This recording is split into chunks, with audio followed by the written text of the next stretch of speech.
നമസ്കാരം. പാറകൊത്തി ഉണ്ടാക്കിയ ലോകത്തിലെ ഏറ്റവും വലിയ ഗുഹാസമുച്ചയം കാണാൻ ഞങ്ങൾ ഇന്നൊരു യാത്ര പോവുകയാണ്. മഹാരാഷ്ട്രയിലെ ഛത്രപതി സംഭാജി നഗറിനടുത്തുള്ള എല്ലോറ കേവ് കാണാനാണ് ഇന്നത്തെ യാത്ര. രാവിലെ 9:30 ഞങ്ങളിപ്പോ ഛത്രപതി സംഭാജി നഗറിലാണുള്ളത്. ഇവിടുന്ന് എല്ലോറ കേവിലേക്ക് 29 കിലോമീറ്റർ ആണ് ദൂരമുള്ളത്. ഞങ്ങൾ ബസ്സിനാണ് പോകുന്നത്. ബസ് സ്റ്റാൻഡിലേക്ക് വന്നു. ഇതാണ് എല്ലോറയിലേക്ക് പോകാനുള്ള ബസ്. ഇതിന്റെ തിരക്ക് കാണുന്നില്ലേ? ഇതിലെന്തായാലും ഞങ്ങൾക്ക് സീറ്റൊന്നും കിട്ടില്ല. ഇനിയിപ്പം ഇതുപോയി അടുത്ത ബസ് എത്ര മണിക്കാണെന്ന് അറിയില്ല. അതുകൊണ്ട് എങ്ങനെയെങ്കിലും പരമാവധി കയറാൻ നോക്കാം. കുറെ ആൾക്കാർ സീറ്റ് കിട്ടാൻ വേണ്ടി ബാഗ് എവിടെ എടുത്തു വെക്കുന്നുണ്ട. ഞങ്ങൾ കുറച്ച് വൈകിപ്പോയി. അതാണ്, നേരത്തെ വന്നിട്ടുണ്ടെങ്കിൽ പെട്ടെന്ന് തന്നെ കയറായിരുന്നു. മഹാരാഷ്ട്രയിലെ പഴയ ബസ്സാണ്. നമ്മൾ ശ്രീലങ്കയൊക്കെ പോയ സമയത്ത് കണ്ട അതേ ഒരു ടൈപ്പ് ബസ്. ഇതിലിനിയിപ്പോ കയറാൻ പറ്റും തോന്നുന്നില്ല കേട്ടോ. ഇത് ഫുള്ളായി. ഇനിയിപ്പോ അടുത്ത ബസ്സിൽ പോവാൻ നോക്കാം. നോക്കി ഇനിയും ആൾക്കാർ കയറാനുണ്ട്. ഞങ്ങൾ ഇവിടുന്ന് ഈ ബസ്സിന് പോകുന്നില്ല. ഒരു റിക്ഷയുണ്ട്. ഇതിലിവിടെ നിന്നിട്ട് വെറുതെ സമയം കളയണ്ടല്ലോ. എന്നാല് റിക്ഷക്ക് പോവാം. ഈ ചേട്ടന്റെ വണ്ടിയിലാണേ പോകുന്നത്. ശരിക്കും 29-30 കിലോമീറ്ററിന്റെ അടുത്ത് പോകാനുണ്ട്. ഒരാൾക്ക് 150 രൂപ ഓട്ടോയില്. ഏതാണ് ഓട്ടോ? ഇതാണോ ഓട്ടോ? ഞാൻ വണ്ടിന്റെ ഏറ്റവും മുന്നിലാണ് ഇരിക്കുന്നത്. കാരണം പുറകിൽ 3 ആൾക്കേ ഇരിക്കാൻ പറ്റുള്ളൂ. ഇവിടെ ഓട്ടോന്റെ മുന്നിലേക്ക് ഇരിക്കാം. നല്ല വ്യൂ ഒക്കെ കണ്ടുകൊണ്ട് നമുക്കിനി പോവാം.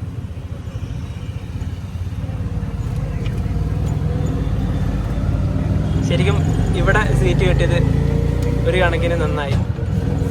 പിന്നെ ഇവിടെ ഒരു പള്ളിയൊക്കെ കാണാം.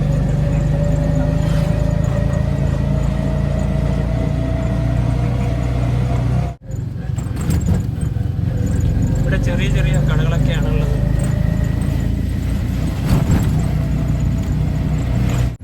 ഇപ്പോഴാണ് നമ്മൾ മെയിൻ റോഡിലേക്ക് കയറിയത്. ഇവിടുത്തെ റോഡൊക്കെ അടിപൊളിയാണ്. 2 വരി 4 വരി പാതയാണ്.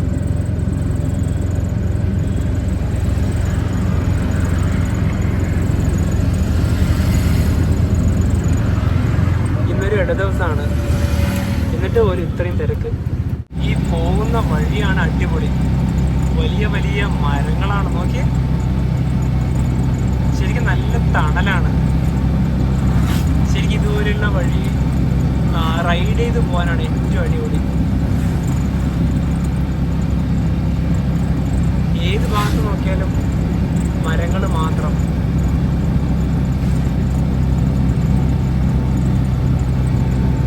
പിന്നെ ഇവിടെ മുമ്പിലായി വലിയൊരു പാറ കാണാം. അതിന്റെ മേലെ ഒരു കെട്ടിടമൊക്കെ കാണാം.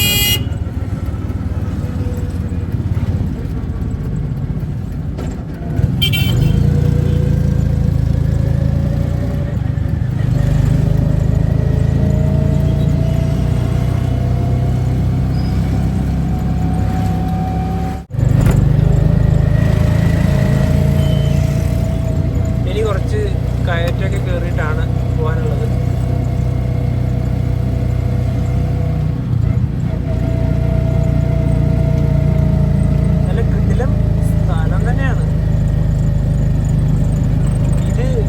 ദൗലത്താബാദ് എന്ന് പറഞ്ഞൊരു സ്ഥലമാണ്.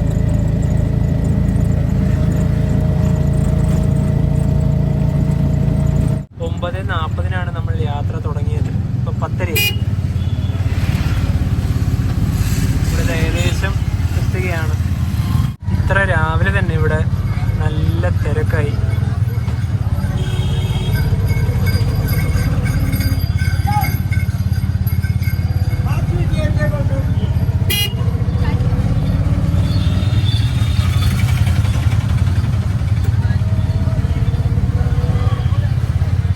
ഒരുപാട് റെസ്റ്റോറൻറ്റുകളും ചെറിയ കടകളൊക്കെ ഉണ്ട്.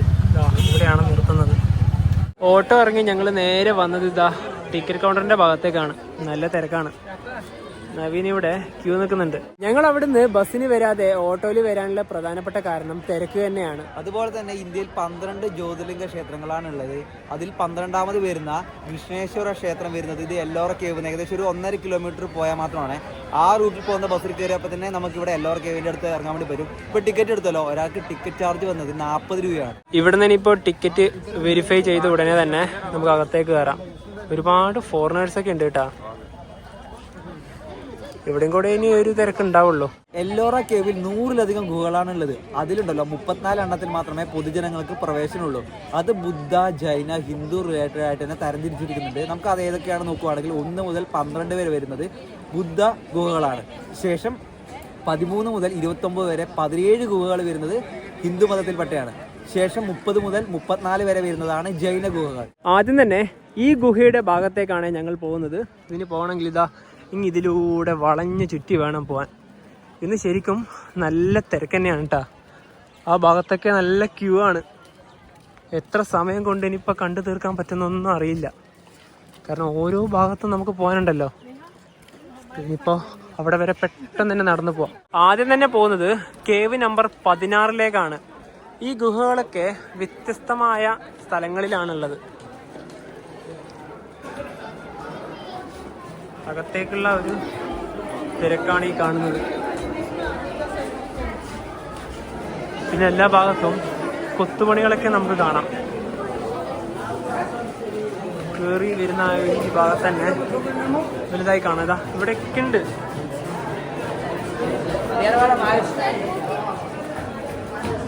നമുക്ക് ആദ്യം ഇവിടുന്ന് തുടങ്ങാം. പക്ഷെ എൻ്റെ പൊന്നെ, ഇതൊരു അത്ഭുതം തന്നെ കേട്ടാ.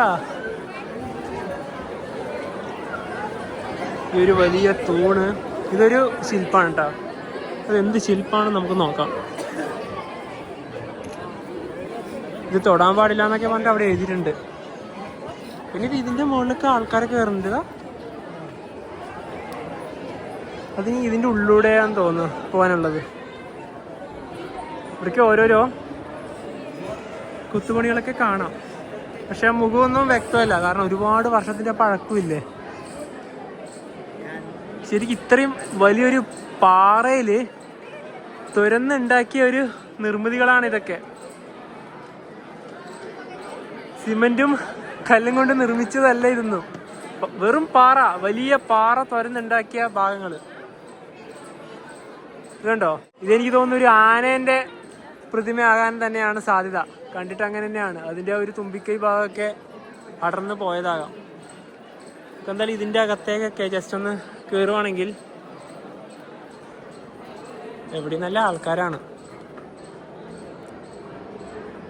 ഗുഹയുടെ ഇതാ ഇവിടെ വരെ ഇങ്ങനെ ആക്കിയിട്ടുണ്ട്. ഇതിന്റെ ഉയരത്തിലേക്ക് നോക്കുവാണെങ്കിൽ ഇതാ ഇത്രയാണ്. തലേന്നും മുട്ടില്ല, അതുകൊണ്ട് പിന്നെ പേടിക്കാനില്ല. 16ാം നമ്പർ ഗുഹക്ക് മറ്റൊരു വലിയൊരു പ്രത്യേകതയാണുള്ളത്. ലോകത്തിലെ ഏറ്റവും വലിയ ഒറ്റ ഏക ശിലാരൂപമാണ്. അതായത് ഒറ്റ പാറയില് കൊത്തിയെടുത്ത ഒരു ക്ഷേത്രമാണിത്. അത്രയും വലിയൊരു നിർമ്മിതിയാണിത്. ഇതിന്റെ കൂടുതൽ കാര്യങ്ങൾ അറിയണമെങ്കിൽ കുറച്ചും കൂടെ മുൻഭാഗത്തേക്ക് നടക്കാനുണ്ട്. ഇതേ, അതായത് ഈ കാണുന്ന വലിയ പാറയില്ലേ, ആ പാറയുടെ ഭാഗങ്ങളൊക്കെ ഇങ്ങോട്ടൊക്കെ ഉണ്ട്. ആ പാറയുടെ ആ ഒരു നടുഭാഗം മുഴുവനായും കൊത്തിയെടുത്തു. എന്നിട്ടാണ് ഈ നിർമ്മിതി ഇവിടെ നിർമ്മിച്ചെടുത്തത്, അതേ പാറയിൽ തന്നെ. അതായത് ഒറ്റ പാറയിൽ നിർമ്മിച്ചെടുത്ത ഒരു മഹാ അത്ഭുതം.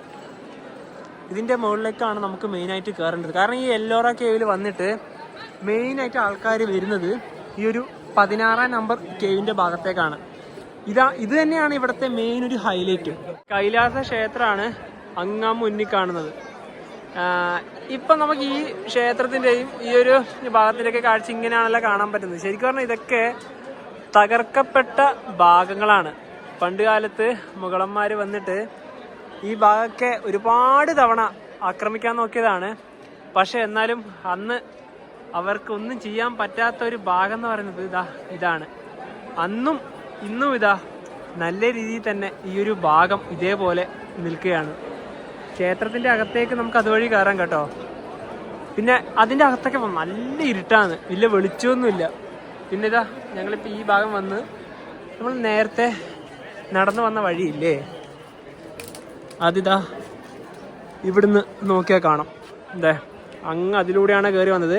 ഇനി ഈ ഭാഗത്തേക്ക് നമുക്ക് പോകാനുണ്ട്, അതുപോലെ തന്നെ ഈ ഭാഗത്തേക്കും പോകാനുണ്ട്. ഇവിടെയാണ് കൈലാസ ക്ഷേത്രം, ശിവക്ഷേത്രം.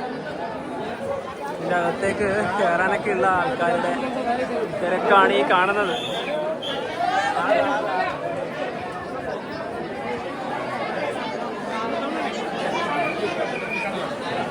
കേവ് നമ്പർ 16 കൈലാസനാഥ ക്ഷേത്രം സ്ഥിതി ചെയ്യുന്ന ഈ ഒരു ഗുഹാ സമുച്ചയത്തിന് മറ്റൊരു വലിയൊരു പ്രത്യേകത കൂടി ഉണ്ട്. നമ്മളെല്ലാവരും ഉപയോഗിക്കുന്ന 20 രൂപയുടെ പിറകിൽ കാണുന്ന ഒരു ചിത്രമില്ലേ, അത് ഇവിടത്തെയാണ്.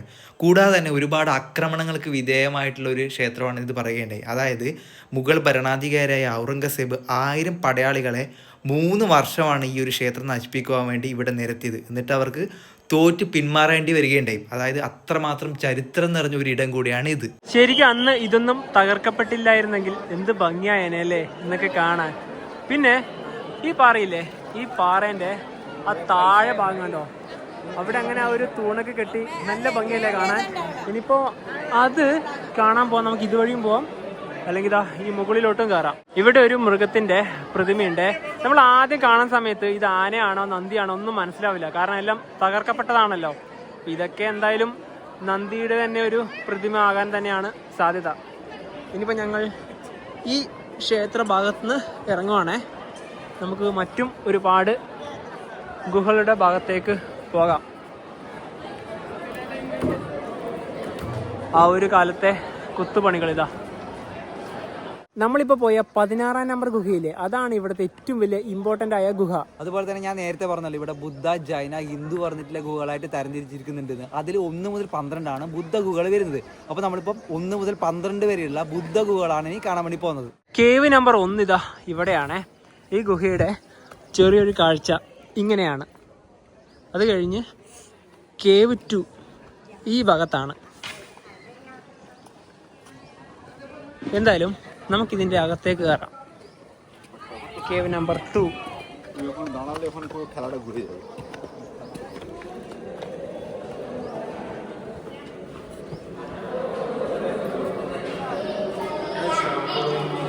കേവിൻ്റെ അകത്ത് ഒരുപാട് ബുദ്ധ പ്രതിമകളൊക്കെ നമുക്ക് കാണാൻ വേണ്ടി സാധിക്കുന്നതാണ്.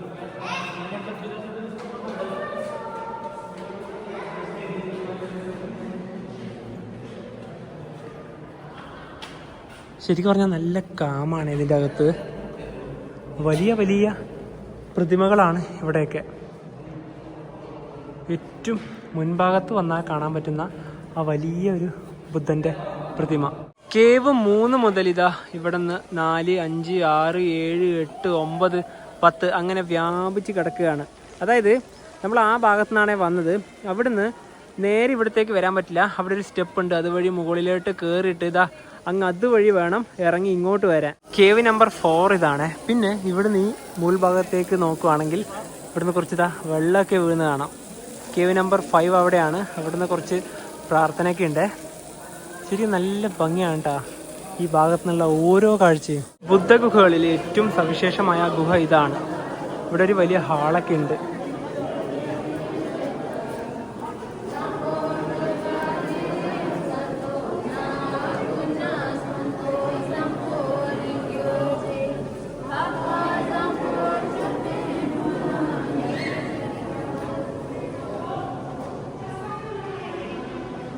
ഇവിടെ ഇങ്ങനെയാണ്. ഈ ഭാഗത്തേക്കെല്ലാം ആൾക്കാർ വന്ന് ഓരോരോ പ്രാർത്ഥനയൊക്കെ ഉണ്ടാവും. നല്ല വലിയൊരു ഹാള് തന്നെയാണ്. കേവ് നമ്പർ 6 ഇവിടെ നിന്ന് കാണുന്ന ഒരു കാഴ്ച ഇങ്ങനെയാണ്. കേവ് നമ്പർ 7 ഇവിടെയാണ്. കേവ് നമ്പർ 8 ഇവിടെയാണ്. ഇതാണ് കുറച്ചും കൂടെ വലിയൊരു ഗുഹ. ഇതിൻ്റെ അകത്തേക്ക് വരികയാണെങ്കിൽ ബുദ്ധൻ്റെ ഒരുപാട് പ്രതിമകളൊക്കെ നമുക്കിവിടെ കാണാം. ഇതാണ് പ്രധാനപ്പെട്ട ഭാഗം. കേവ് നമ്പർ 10 ഇതിനെ വിശ്വകർമ്മ ഗുഹ എന്നും പറയുന്നുണ്ട് കേട്ടോ. ഇത് അത്യാവശ്യത്തിന് വലിയൊരു ഗുഹ തന്നെയാണ്. ഇങ്ങനെയാണ് ഇവിടത്തേക്ക് പോകാനുള്ള ഒരു വഴിയൊക്കെ. ഒരുപാട് തൂണുകളൊക്കെ നമുക്ക് ഇവിടെ കാണാം.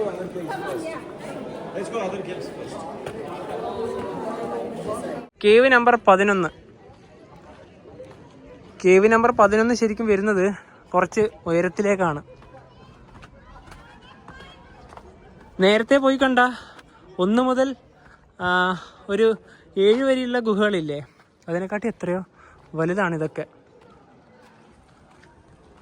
ശരിക്കും ഇന്ന് വന്നതിൽ ഏറ്റവും തിരക്ക് കുറഞ്ഞ് കണ്ട ഒരു ഗുഹ സമുച്ചയം തന്നെ നമുക്ക് പറയാം.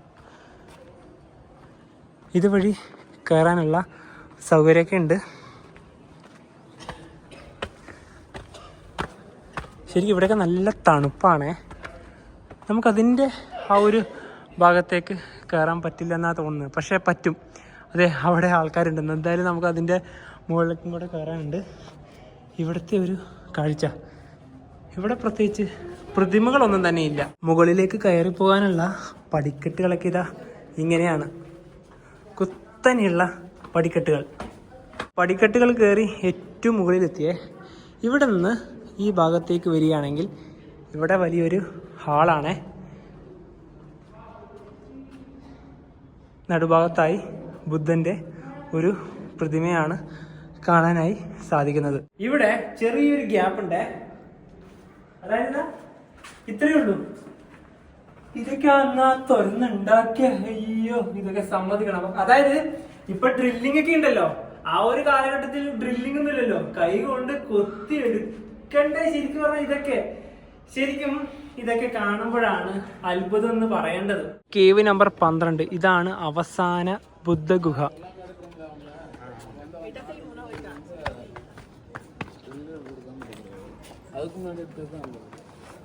അവസാനത്തെ ആ ഒരു ബുദ്ധഗുഹ അത്യാവശ്യം വലുത് തന്നെയാണ്. 3 നിലകളിലായിട്ടാണ് ഈ ഗുഹ. ഏറ്റവും മുകളിലേക്ക് ആദ്യം തന്നെ ഒന്ന് കയറിയിട്ട് വരാം, എന്നിട്ട് അവിടെ നിന്നുള്ള കാഴ്ച ആദ്യം കാണാം. 12ാമത്തെ ഗുഹയുടെ ഏറ്റവും മുകളിലെത്തിയപ്പോഴുള്ള കാഴ്ചയാണ്. ഇവിടെ ഒരു ബുദ്ധപ്രതിമയൊക്കെ കാണാം. പിന്നെ നമ്മൾ നടന്നു വന്ന ഒരു വഴിയൊക്കെ ഇതാ അങ്ങ് താഴെ അവിടെയും പോയിരിക്കുന്നത് കാണാം. പിന്നെ ഇതിലൂടെയൊക്കെ നമുക്ക് ഇറങ്ങി അതിന്റെ മുകളിലേക്ക് കയറാൻ പറ്റും. ഇനി നമ്മൾ പോകുന്നത് ഹിന്ദു ഗുഹകളിലാണല്ലേ. അതായത് ബുദ്ധ ഗുഹകൾ 12ഓടുകൂടി അവസാനിക്കുകയാണ്. ഇനിയിപ്പോ ഇവിടുന്ന് 13 മുതൽ 29 വരെ, അതായത് ഏകദേശം ഒരു 17 ഹിന്ദു ഗുഹകളുണ്ട്. 13ാം നമ്പർ ഗുഹ ഇവിടെയാണ്, 14ാം നമ്പർ ഗുഹ ഇതാ ഇവിടെയാണ്. അപ്പോൾ ഇത് രണ്ടും ഏകദേശം അടുത്ത് തന്നെയാണ്. അതുപോലെ തന്നെ 15ാം നമ്പർ ഗുഹ കുറച്ച് ഉയരത്തിലേക്ക് കയറി വേണം പോകാൻ. 15ാം നമ്പർ ഗുഹയിലേക്ക് ഇതാ ഇനിയിപ്പോൾ കയറി പോവുകയാണ്. ഉയരത്തിലാണ് ഗുഹ. ഏറ്റവും മുകളിലാണ് ഗുഹയുടെ മറ്റ് ഭാഗങ്ങളൊക്കെ ഉള്ളത്. ഇതുവഴി നമുക്ക് ഒന്ന് വലയം വെച്ച് വരാം.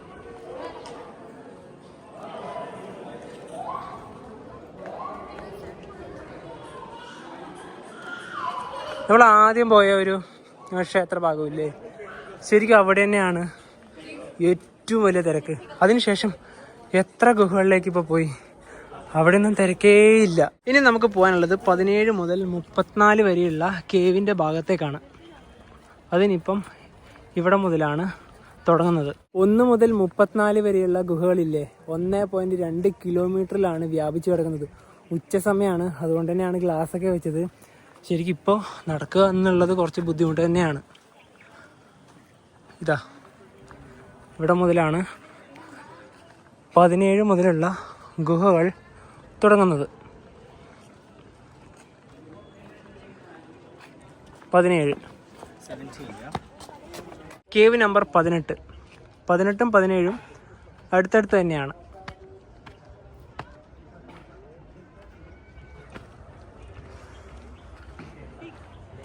ഇവിടെ ഇങ്ങനൊരു സംവിധാനമൊക്കെ ഉണ്ട്. കേവ് നമ്പർ 19A മിക്കവാറും 2 എണ്ണം ഉണ്ടാവാനുള്ള സാധ്യതയുണ്ട്. അപ്പോൾ ഇതിൻ്റെ അകത്തുള്ള ഒരു കാഴ്ച ഇങ്ങനെയാണ്. ഇവിടെ ഒരു ശിവലിംഗമാണുള്ളത്. 19A അവിടെയും കേവ് നമ്പർ 19 ഇവിടെയാണ്. അപ്പോൾ 2 എണ്ണം ഉണ്ട്.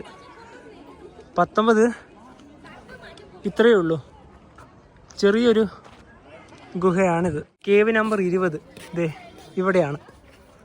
ഇത് കുറച്ച് വലിയൊരു ഗുഹ തന്നെയാണ്.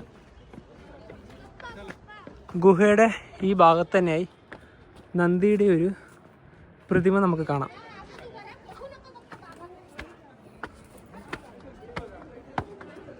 ഇവിടെ ഒരുപാട് കൊത്തുപണികളൊക്കെ നമുക്ക് കാണാനായി സാധിക്കുന്നതാണ്. അതായത് ഈ നന്ദിയുടെ പ്രതിമയുള്ള ഒരു ഭാഗത്ത് തന്നെ ഒരുപാട് തൂണുകളും കാണാം. കേവ് നമ്പർ 22 ഇതാ ഇവിടെയാണ്. ഇതിൻ്റെ നടുഭാഗത്തായി നന്ദിയുടെ ഒരു പ്രതിമ തന്നെയാകാം. അവിടെ കയറിയാൽ മാത്രമാണ് അതൊക്കെ കാണാൻ പറ്റുക. ഇതിൻ്റെ അകത്താണ്. അതെ, നന്ദിയുടെ ഒരു പ്രതിമയാണ് ഇവിടെ.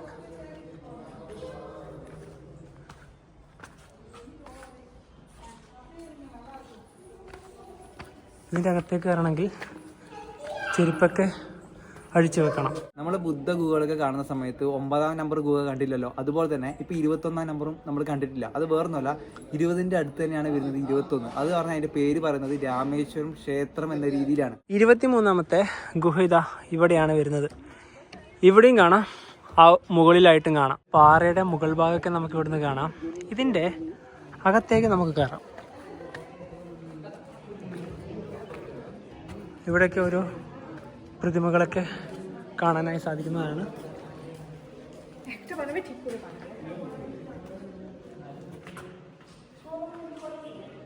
വലിയ വലിയ തൂണുകൾ. ഇവിടെ ഇതാ കൊത്തുപണിയൊക്കെ ഉണ്ട്. ഇതാണ് പ്രധാനപ്പെട്ട ഒരു ഭാഗം. കേവ് നമ്പർ 26 ഇവിടെയാണ്. ഒരുപാട് കൊത്തുപണികളൊക്കെയാണ് ഈ ഭാഗത്തായിട്ടുള്ളത്. അതുപോലെ ഇവിടെ ഒരു ചെറിയൊരു വെള്ളച്ചാട്ടമൊക്കെ ഉണ്ട്. Cave number 27. അയ്യോ, ഇതൊരു കിട്ടിലൻ വഴി തന്നെ കേട്ടാ.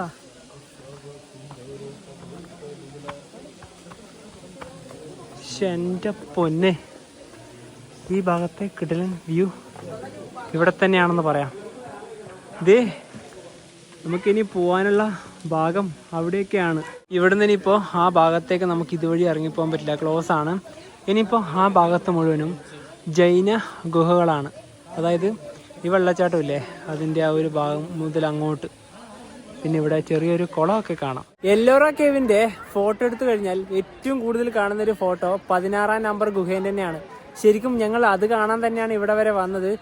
ഇപ്പോൾ ഉണ്ടല്ലോ ഇവിടെ കൊടും ചൂടാണ്, വേർത്ത് കുളിച്ചൊരു പരുവായല്ലേ. ഇത്രയും വെയിലത്തല്ലേ നടക്കുന്നത്. നമുക്കുണ്ടല്ലോ, നമ്മൾ ആ അറ്റം വരെ പോയില്ലേ, അവിടെ നമുക്ക് ജൈനമതത്തിന്റെ കേവ് അങ്ങ് ദൂരത്ത് കാണാം. അത് കാണണമെങ്കിൽ വീണ്ടും നമ്മൾ വളഞ്ഞ് താഴെ വന്ന ശേഷം വീണ്ടും മുകളിലേക്ക് കയറി. തീർച്ചയായിട്ടും നട്ടുച്ചയ്ക്കും എല്ലോറ കേവ് കാണാൻ വരുന്ന തിരക്ക് കണ്ടോ. ഇവരൊക്കെ ഇനി എപ്പോൾ കയറാനാ? എക്സിറ്റ്. ഇനിത് വഴി നേരെ പുറത്തേക്ക് ഇറങ്ങാം. എന്തായാലും ഇവിടെ ഇന്ന് നല്ല തിരക്ക് തന്നെയാണ് കേട്ടോ. ഇനി ഒരു കുപ്പി വെള്ളം വാങ്ങിക്കണം, കാരണം വെള്ളം കുടിച്ചിട്ടേ ഇല്ല. പിന്നെ ഇവിടെ തന്നെ ഒരുപാട് റെസ്റ്റോറൻറ്റുകളൊക്കെ ഉണ്ട്. ഫുഡൊക്കെ കഴിക്കണമെങ്കിൽ വേണമെങ്കിൽ വാങ്ങിച്ചു കഴിക്കാം. പേരൊക്കെ ഉണ്ട്.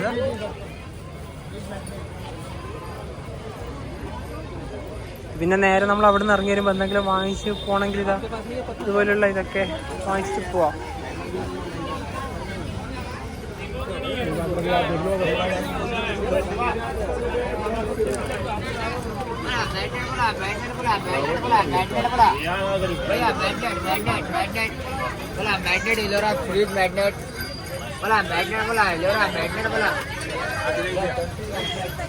ലൈമൊക്കെ ഇതാ ഇവിടുന്ന് ആകെ കൊടുക്കും.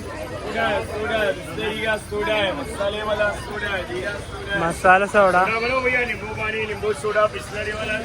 നാരങ്ങ വെള്ളം, മെയിനായിട്ട് നാരങ്ങ വെള്ളം തന്നെയാണ്.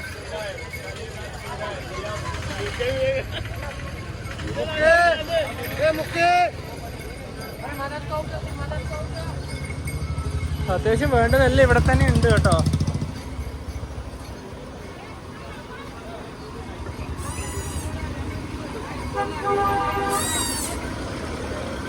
നീമ്പ് പാനി സോഡ. ഇനി ഞങ്ങൾക്ക് തിരിച്ചു പോകാനുള്ള ബസ്സൊക്കെ ഈ ഭാഗത്ത് നിന്ന് എവിടെ നിന്നാണ്, അതാദ്യം കണ്ടുപിടിക്കണം. ഞങ്ങൾക്കിപ്പോൾ തിരിച്ച് സംഭാജി നഗറിലേക്ക് പോകാൻ ബസ്സല്ല കിട്ടിയത്, ഷെയർ വണ്ടിയാണ്.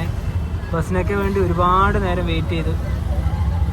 ഇതിന് ഒരാൾക്ക് 100 രൂപയാണ് പറഞ്ഞത്. ഞങ്ങൾ ഏറ്റവും പുറകിലാണ് ഇരിക്കുന്നത്.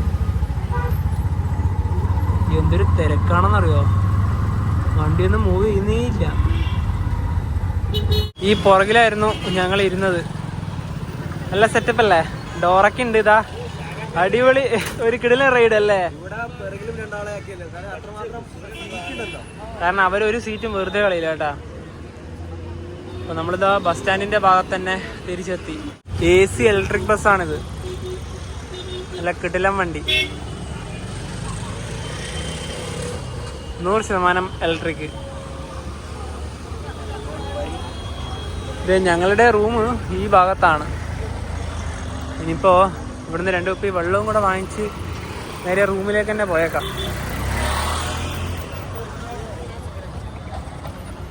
നമ്മൾ ശരിക്കും പറഞ്ഞാൽ അങ്ങോട്ട് നിന്ന് ബസ്സിന് പോകാനായിരുന്നു പ്ലാൻ ഉണ്ടായത്. ഇങ്ങോട്ടും അങ്ങനെ തന്നെയായിരുന്നു. പക്ഷേ നമ്മുടെ ആ സമയത്തൊന്നും ബസ് കിട്ടിയില്ല. ആ ഒരു സമയത്ത് പിന്നെ എന്തായാലും നമ്മൾ ഏതാണോ ആദ്യം കിട്ടുന്നത് അതിനല്ലേ കയറി വരുള്ളൂ. Central bus stand ഇവിടെയാണേ.